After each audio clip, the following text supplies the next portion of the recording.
నమస్తే welcome to టీవీ4 Telugu news. పేద ప్రజలకు అందరికీ సంక్షేమ పథకాలు అందాలి।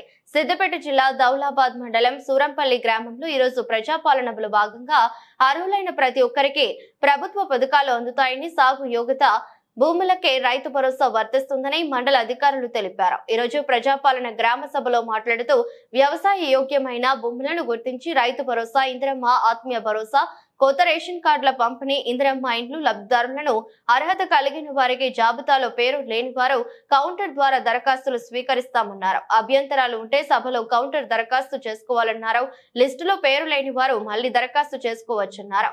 ఎవరు అధైర్యపడవద్దు అని, అందరికీ పథకాలు అందేలా ఉండాలని అధికారులు సూచించడం జరిగింది। ఇందులో పాల్గొన్న వారు MPO Syed Ghafoor Qadri, deputy MRO Zaheer, APO Raju గారు, పంచాయతీ సెక్రటరీ విద్యాసాగర్, ఏఈఓ సంతోష్, మాజీ సర్పంచ్ అయ్యగారి నరసింహులు, స్థానిక ఎస్ఐ శ్రీరామ్, ప్రేమ్దీప్, పోలీస్ బృందం మరియు ఇందిరమ్మ కమిటీ సభ్యులు, అంగన్వాడీ టీచర్లు, ఆశా వర్కర్లు, ప్రజా ప్రతినిధులు, గ్రామ పెద్దలు, యువకులు, ఆడపడుచులు అందరూ పాల్గొన్నారు।